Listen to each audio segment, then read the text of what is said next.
Comenzaremos con el monitoreo intraquirúrgico del nervio facial. Eh, este es un dispositivo, es un aparato desarrollado por la Fundación Arauz, por el ingeniero Claudio Ortega, el técnico Marcelo Ortega y desde el punto de vista de apoyo médico Santiago Arauz. El nervio facial tiene un trayecto meatal e intratemporal. Es un nervio bastante complejo y que realmente dificulta enormemente todos los planteos quirúrgicos intratemporales. En su origen, yendo de fuera adentro, va de adentro a afuera, luego se dirige de adelante a atrás, de anterior a posterior y luego de superior a inferior. Con respecto al facial en el ángulo ponto cerebeloso, el ángulo ponto es un espacio virtual y bueno, lógicamente el facial va a ir dirigiéndose hacia el surco bulboprotuberancial. Tiene una longitud aproximadamente de unos 15 milímetros. Con respecto al poro, tenemos el paquete acústico facial, y la ubicación del facial en el poro acústico es anterosuperior. Luego rota y se separa del componente del octavo par. Esto corresponde a una imagen del ángulo ponto cerebeloso. Vemos el facial, vemos un bucle de la cerebelosa y vemos perfectamente cómo separamos la parte del octavo par respecto al séptimo par. Ya habíamos mostrado la ubicación del facial en el temporal. El punto A corresponde a la primera porción, luego el B a la segunda y el C a la tercera porción, que va a salir por el orificio estilomastoideo. El facial en su porción meatal, yendo de poro a fondo, la longitud aproximadamente es de unos 8 milímetros y la ubicación es anterosuperior. Su relación, las relaciones del nervio facial respecto al restantes nervios, tenés a posterior está el vestibular superior, a inferior el auditivo y a posterior inferior tenés el vestibular inferior. Bueno, tiene dos componentes, la parte de glía y mielina o la cobertura según la parte motora o sensitiva. Tiene un anillo fibroso, en general, que tiene una gran función y una gran actividad, sobre todo en los casos de lesiones, porque es donde muchas veces se ve comprometido o comprimido el nervio y corresponde a tres estructuras: la aracnoides, la dura y el periósteo. Este es el fondo del conducto. Tenemos la cresta falciforme y vemos el facial a la parte anterior y superior, luego el coclear a inferior y anterior, luego el vestibular a posterior y superior y el vestibular inferior a posterior e inferior.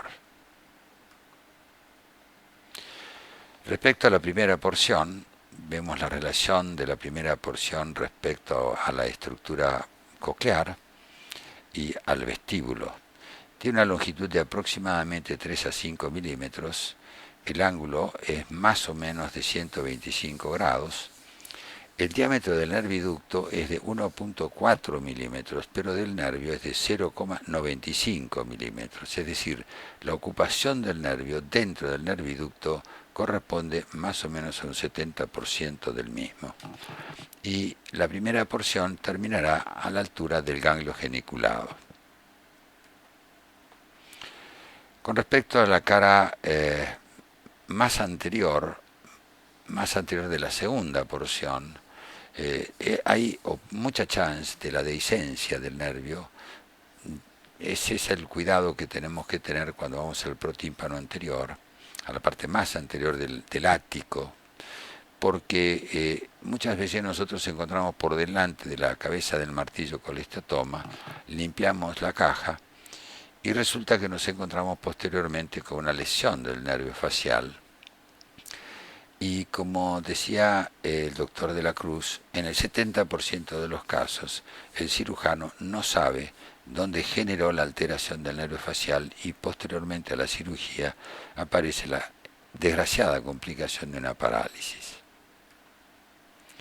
La segunda porción, o porción timpánica, es un corte horizontal.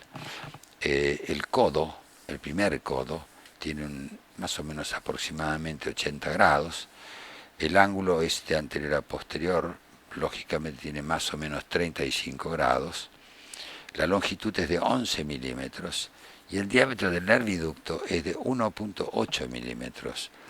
Y el nervio tiene un diámetro de 1.3, es decir, la ocupación es del 73%. Acá vemos perfectamente la imagen de la segunda porción, vemos que está relacionada perfectamente con la parte que corresponde en parte al vestíbulo, a los semicirculares, y también en el corte horizontal del temporal se ve la estructura de la cadena. Con respecto a la segunda porción, vamos a hacer un corte timpánico y un corte frontal. Vemos la cadena, vemos el vestíbulo, vemos el semicircular externo, vemos el parte del inicial de la cóclea, y esto le llamamos muy semejante a un pato, es decir, el conducto semicircular externo correspondería al pico, y vemos por debajo del pico, por donde correspondería a la parte más superior del cuello, vemos el nervio facial cortado en sección. También vamos a ver, o está en relación con la apófisis cocleariforme, se relaciona perfectamente con la ventana oval y el estribo, dado es así que, como veremos más adelante, podemos comprobar o podemos evaluar y ver fundamentalmente, no lesiones, sino alteraciones del nicho de la ventana oval como consecuencia de la protrusión del nervio facial. Lógicamente está en relación con el vestíbulo, como hemos dicho antes, y con el conducto semicircular externo.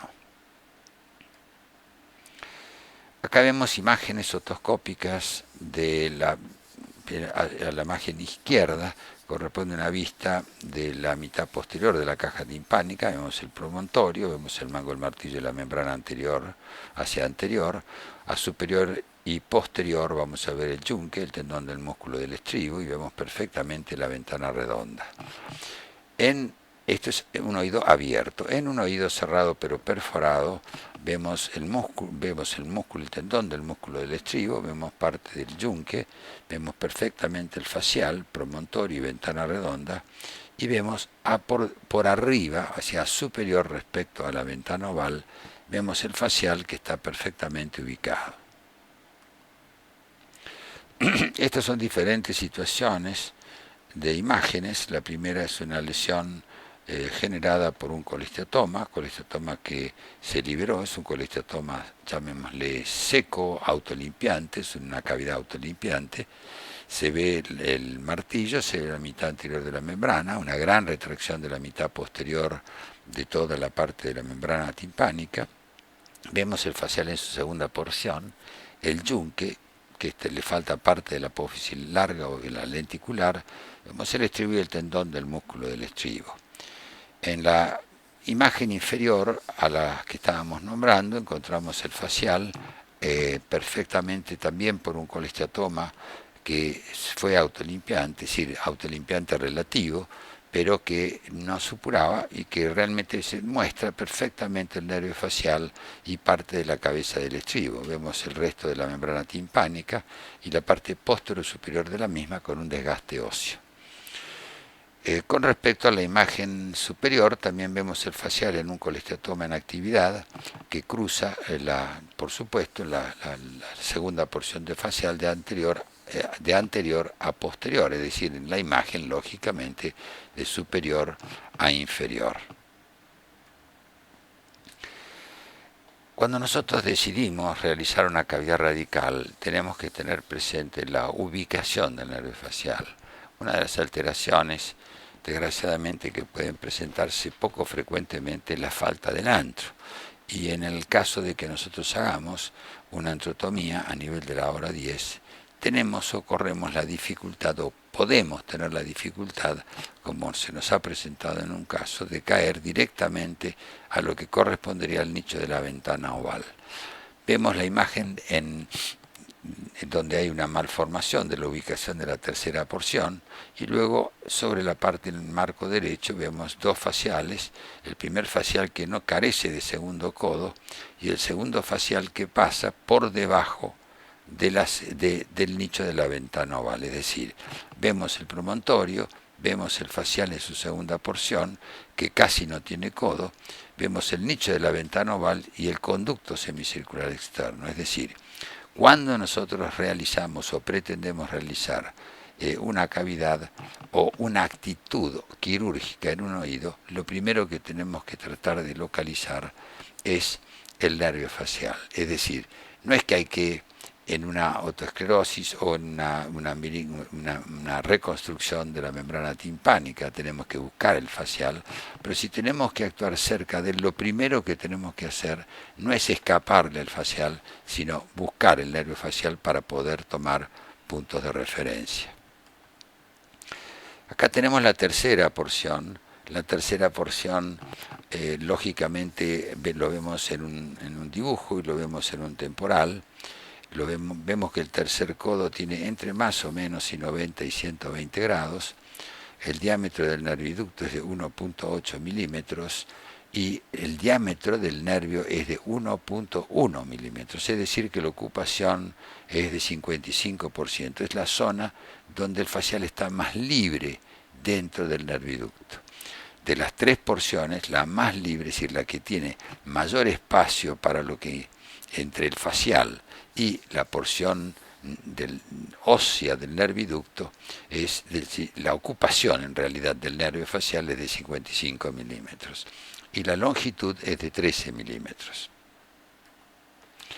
Con respecto a la tercera porción y sus 2/3 inferiores y las relaciones, vemos a la parte interna, vamos a encontrarnos con el golfo de la yugular, a inferior vamos a encontrar el torus, que es lo que va a marcar una relación excelente para saber que en la parte más anterior del torus, que corresponde a la parte interna de la ranura digástrica, vamos a encontrar la emergencia hacia lo que sería el orificio estilomastoideo del nervio facial. Y luego vamos a encontrar celdillas perifaciales, las perifaciales externas, las perifaciales internas y las perifaciales posteriores.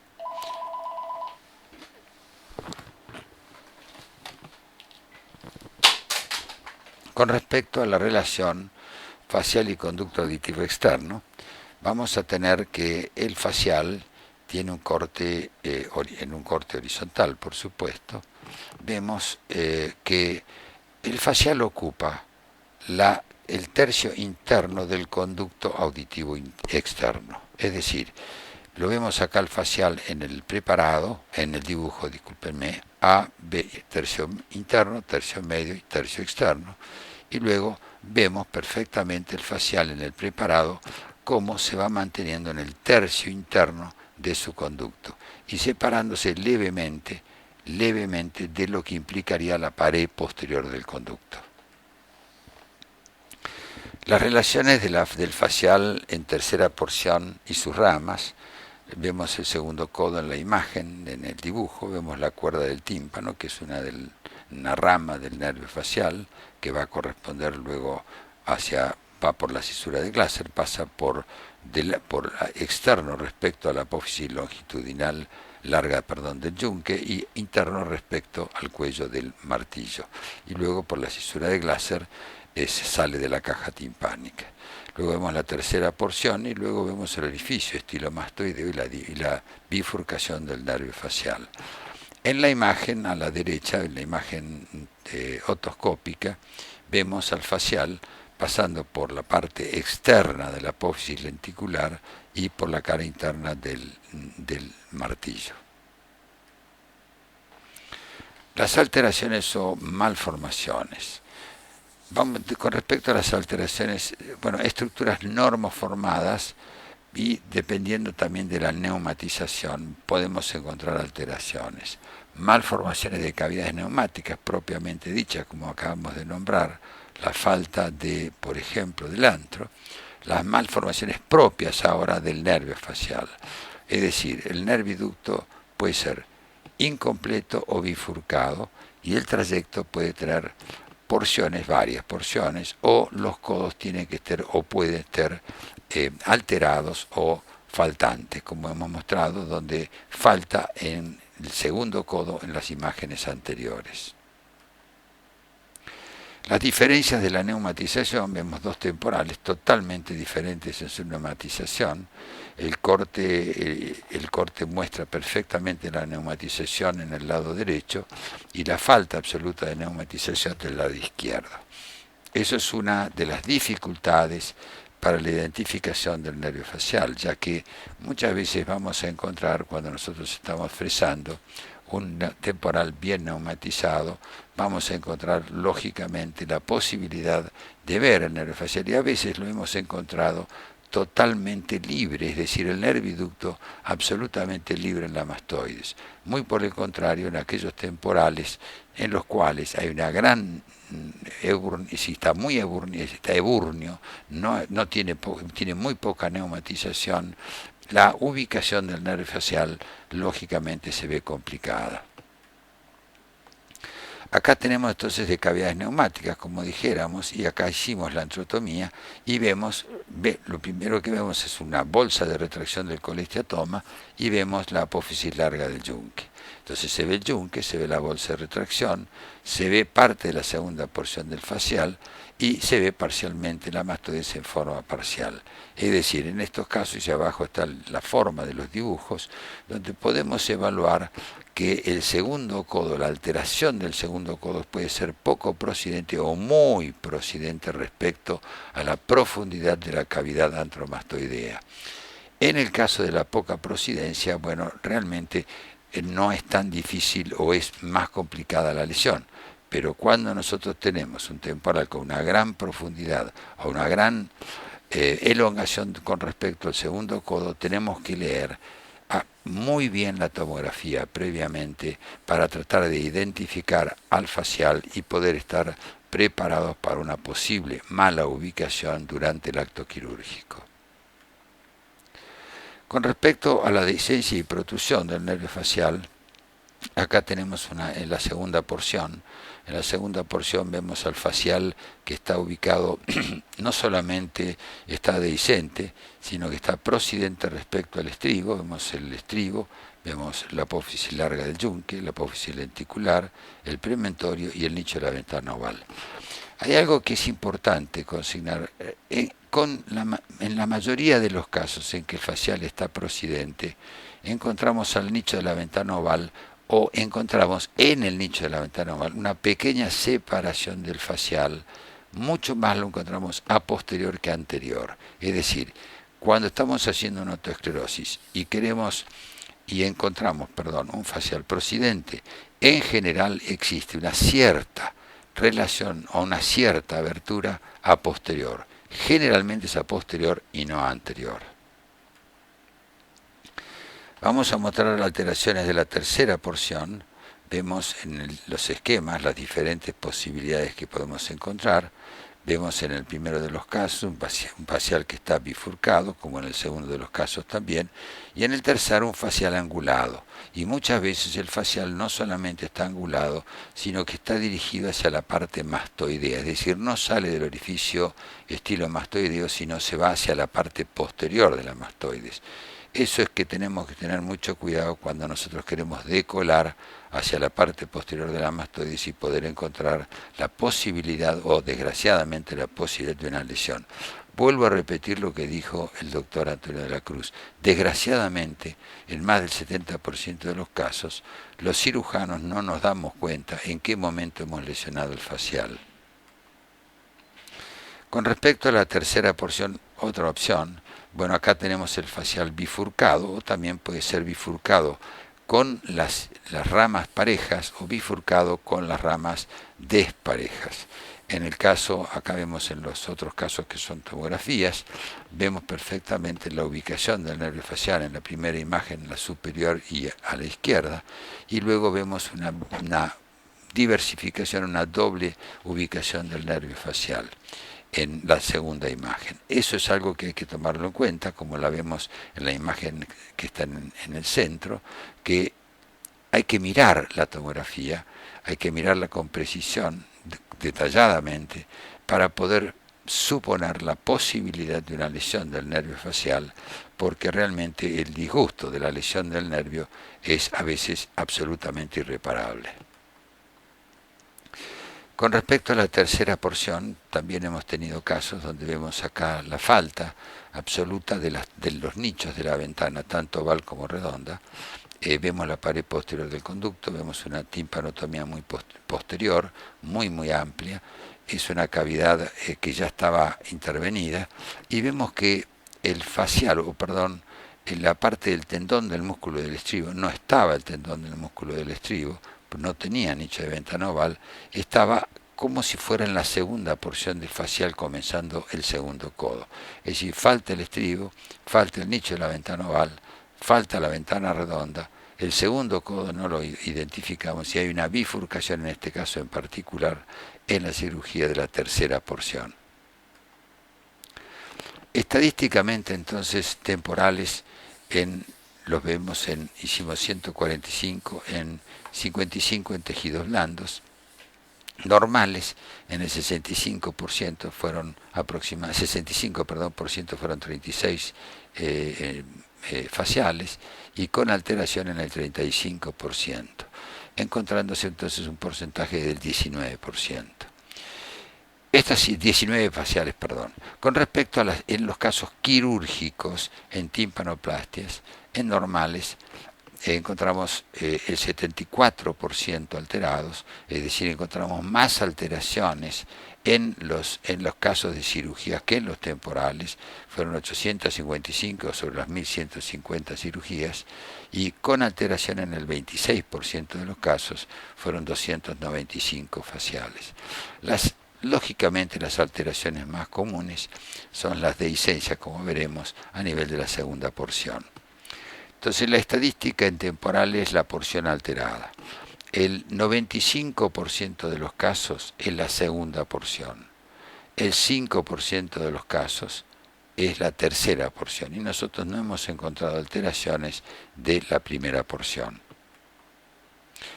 Con respecto a la estadística de temporales de alteración de la segunda porción, que ya nombrábamos que era la más común, tenemos dehiscencias en más o menos en el 23% de los casos, prosidencia en 3 casos, es el 5%, y ambas situaciones en forma combinada en el 3% de los casos, es decir, 72 faciales, 17 y 11 casos. En casos estadísticos quirúrgicos, el normal se presentaron 855 casos, es decir, el 74%, y 295 casos, el 26%, se encontraron alterados. Estamos hablando siempre de la segunda porción. Entonces vamos de vuelta a hacer un repaso de las estadísticas de los casos quirúrgicos por sección sobre el total de casos. En la primera porción, en este caso, un caso por sección 0,33, y del total es 0,88. De la segunda porción fueron 272, lo que corresponde al 92,2% de los casos, del total de casos, del porcentaje de casos de la segunda porción, y del total de casos 23,65%. En tercera porción, de 22 casos, y por sección fueron de 92,2 por sección, y del 1,91 del total de casos. Y con respecto al total, fueron 295 casos, en total 25,65. Yo lo que quiero repetir con esto es lo siguiente: en los lugares donde más alteraciones se presenta es en la segunda porción, y luego en la tercera porción. Estoy de acuerdo que la segunda porción es, en general, más vista que la tercera porción. ¿Por qué? Porque la tenemos expuesta, y en varios casos quirúrgicos. Por ejemplo, timpanoplastias reconstructivas, colesteatomas, y fundamentalmente en la otoesclerosis. Las estadísticas, casos quirúrgicos y resultados generales, como dijimos, tenemos A, B, C y D por sección. La primera porción dijimos 1, luego tenemos más o menos en la segunda 272 y en la tercera 22. Vamos a hablar entonces de A. Los deiscentes fueron 183, porcentaje de 67.2, los prosidentes 49, porcentaje de 18, ambas situaciones en el 38% de los casos, 13.97. Y en otras alternativas, 0.2 casos, 0.73. Y fíjense cómo de la tercera porción baja enormemente, de 2,72 a 22. Y vamos a tener dehiscencias en el 2%, las dehiscencias en general fueron anteriores, el recorrido en alteración de recorrido en 14 y facial bifurcado en 6 casos, lo que da de dehiscencias un 9.9, alteración de recorrido que es mucho más frecuente en el 63,63% y de bifurcado en el 27.27 de casos. Como las conclusiones de la alteración de la segunda porción, para resumir, 1 de cada 4 pacientes que vemos tiene alteración de la segunda porción. 1 de cada 5 tiene dehiscencias. 1 de cada 20 prosidencia. Y 1 de cada 30 tiene dehiscencia y prosidencia. Como las referencias y facial, las referencias. Meatal tenés la arteria meningia media, la eminencia arcuata y los nervios petrosos. La primera porción tenés el vestíbulo óseo, las ampollas del conducto semicircular externo superior y también la parte lógicamente coclear. Es decir, se relacionaría el facial con la parte descendente de la rampa basal del caracol.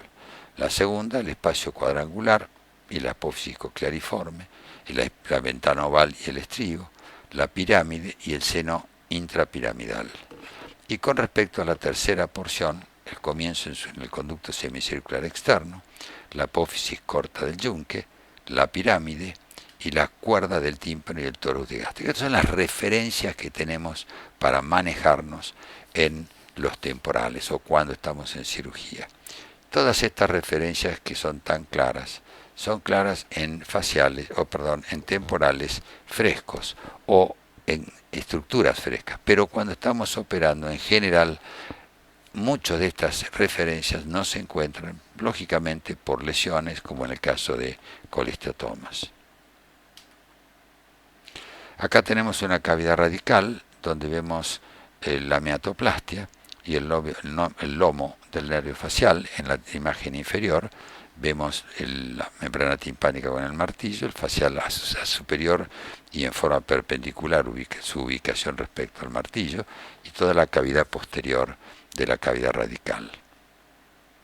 Acá vemos dos parálisis faciales en dos pacientes. En el primer paciente es una chica que se le hizo una parálisis facial, luego se recuperó por una descompresión, y en el segundo caso fue exactamente lo mismo.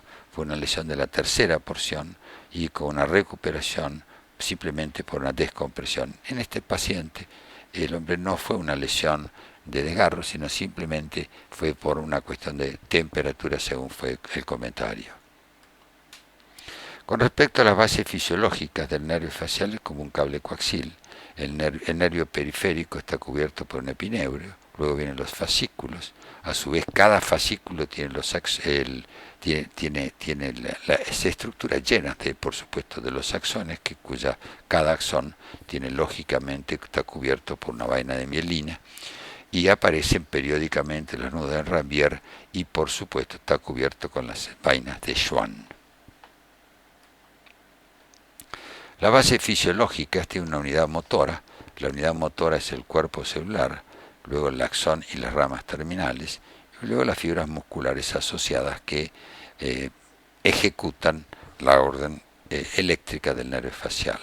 Va a tener un potencial de acción y lógicamente también un potencial de acción compuesto. Acá vemos el estímulo, no todas las fibras responden en el mismo momento, y el estímulo es producido en determinada oportunidad. Entonces se produce el estímulo y se produce la descarga. Tanto es así que el área A es el área de descarga o de depolarización, Y luego la recuperación, que es diferente, como dijéramos, vemos que se va produciendo a diferentes tiempos según el tipo de fibras, que van clasificadas de la 1 a la 6. O sea que la parte de repolarización es mucho más lenta y por lo tanto mucho más amplia en tiempo que el área de lo que implica la depolarización del facial. Acá vemos en los tiempos, en la rama horizontal, y las áreas tanto A como B. La área A es mucho más aguda que la área B, que es la área de la repolarización. La estimulación eléctrica, el umbral eléctrico de respuesta al estímulo. Después tenemos la respuesta supramáxima y la velocidad de conducción. Eso es muy importante para la realización de un monitoreo. La característica del estímulo, la corriente constante 0 a 3 miliamperes y la tensión también es constante de 0 a 12 volts. Las características del estímulo utilizado para el monitoreo del nervio facial es una onda monofásica de 100 nanosegundos, es una onda monofásica con un pulso cuadrado y una duración de estímulo de aproximadamente 100 a 200 nanosegundos, con una frecuencia de estímulo de 1 a 5 segundos en total. Es decir, mandamos un estímulo de 1 segundo, 2 segundos, 3 segundos y vamos haciendo la forma de estimulación de los microsegundos y en una onda monofásica y, repito, en un pulso cuadrado. Los receptores pueden ser invasivos o no invasivos. Nosotros personalmente utilizamos los no invasivos. Pueden ser no invasivos en forma de disco platos y pueden ser los autoadhesivos, que es lo que habitualmente utilizamos. Los estimuladores pueden ser monopolares o bipolares. La ubicación puede ser la ubicación activa o la ubicación, llamémoslo de referencia, la ubicación y la ubicación de tierra. Las respuestas de la electromiográficas de la estimulación eléctrica es típica, es característica del estímulo. Nosotros generamos una zona, estimulamos una zona y obtenemos un tipo de respuesta con repetición y sincronía en relación al estímulo, en la medida que el estímulo no sea repetido en forma indefinida. Es decir, si nosotros repetimos mucho el estímulo, lógicamente la característica de la respuesta se va haciendo menor. También tenemos falsas respuestas que son tanto negativas como positivas en la imagen. Acá tenemos el tipo de respuesta. En la parte superior vemos el electrocardiograma, en la parte inferior vemos la respuesta del facial. Vemos cuando hacemos el estímulo, vemos la forma característica de la respuesta neural. Este es el nervio estimulado, con una onda cuadrada como hemos dicho, con 100 microsegundos, y realmente la respuesta es típica y está lógicamente en relación al tipo de estímulo. Los artefactos pueden ser no biológicos. La primera es un artefacto, es totalmente diferente a la segunda respuesta y puede ser por instrumental metálico, puede ser por el electrobisturí. Tiene una saturación aproximadamente, se satura la imagen en tiempo de 10 a 15 segundos. Y también hay algo que hay que tener en cuenta, que es el ruido de la niña de los 50 Hz. Esto es un típico artefacto biológico y también hay que tomar dentro del artefacto biológico la parte metálica, es el estimulador, no estimulador del facial, sino el cauterio, pero también las drogas bloqueadoras. El artefacto biológico, contacto con tejido blando, que no es del octavo par, acá lo tenemos que claramente es una respuesta negativa y no tiene la típica forma de la respuesta al estímulo del nervio facial. El monitoreo intraoperatorio y la clasificación de respuestas, tenemos respuestas no repetitivas y respuesta repetitiva. La respuesta no repetitiva es eléctrica, es estímulo, respuesta, mecánica, química o térmica, pero la respuesta repetitiva es por tracción, por ejemplo, por manipuleo o por compresión. Y vamos a ver cómo actuamos cuando aparecen este tipo de respuestas. Las características de respuestas, también la no repetitiva, es una descarga de la unidad motora. Es eléctrica o mecánica. Y estímulo es característico. Estímulo, respuesta. La repetitiva son trenes de pulso, como veremos. Es totalmente diferente al estímulo que obteníamos, estímulo-respuesta, como característica propia del estímulo, de la respuesta, perdón, del nervio facial al estímulo generado por nosotros. La metodología y el monitoreo es una electroneuronografía preoperatoria, básicamente es fundamental. ¿Por qué? Nosotros podemos tener un paciente con una estructura aparentemente facial perfecta, pero 60 a 70, un porcentaje de respuesta del 60 a 70% del lado alterado, por ejemplo en un neurinoma del acústico. Eso es lo que se denominaría una parálisis facial subclínica. Puede haber también unos relajantes neuromusculares usados intraquirúrgicamente. Que la impedancia sobrepase los 5000 ohms, no vamos a tener respuestas. Que haya una percusión o una corriente constante, independientemente de la impedancia. Y el estimulador, que el estimulador lógicamente tiene que ser monopolar por la ubicación o bipolar, confirma y evalúa simultáneamente. Y la intensidad es aproximadamente de 1 mA a 3 mA. Y cuando estamos utilizando el fresado, que conectamos por supuesto el estimulador en la fresa, utilizamos en general de 2 mA a 1 mA. En general la explicación a todo esto es porque cuando nosotros estamos fresando, por supuesto estamos mojando el campo con solución fisiológica y el desparramo del estímulo en toda la parte de la superficie líquida, lógicamente hace que la amplitud de estimulación en el nervio facial sea menor. Este es un estímulo por fresado, tiene una amplitud diferente, pero es un estímulo por fresado. Y ahora vamos a ver acceso a caja y a una timpanotomía posterior. ¿Por qué el acceso a caja por timpanotomía posterior? Porque es el lugar por donde habitualmente más cerca podemos pasar en la tercera porción para llegar a generar o para introducirnos en caja por el seno timpánico intrapiramidal. Y tenemos detalles anatómicos, vemos el conducto auditivo interno, el facial en el primer codo, es el B, luego vemos el facial en la segunda porción, el C, y por último vemos la mastoides y su neumatización en D.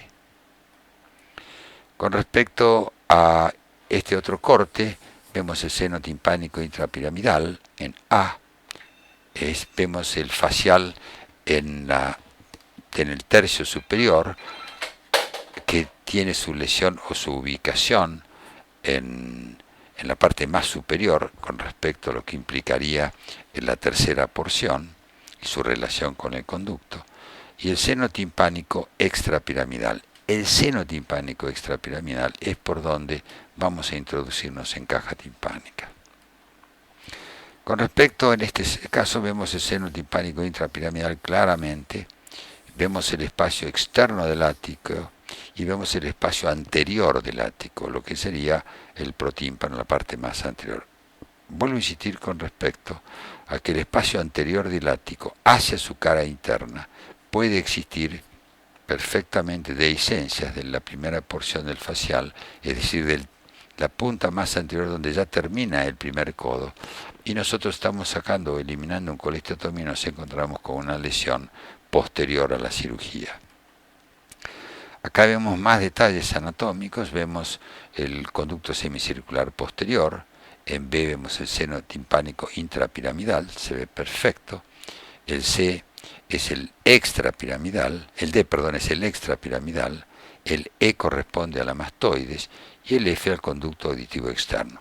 Es importante recalcar que la timpanotomía posterior es totalmente diferente realizarla en un caso de un implante a un caso de un colesteatoma. ¿Por qué? En el caso de un implante, la mastoides en general, salvo rarísimas excepciones, tienen muy buena neumatización. Muy por el contrario, en los casos donde la eburnización como consecuencia de la mala neumatización es y hace que sea tan compacto el hueso, que sea chico, y los espacios que separan las zonas nobles es importante. Con respecto a más detalles anatómicos, acá vemos en otro corte, vemos perfectamente la cóclea, la base de la cóclea, el seno intrapiramidal, vemos el facial en la tercera porción, vemos el seno extrapiramidal en D, vemos en E el corte del cuerpo del yunque, y luego en F vemos el conducto auditivo externo.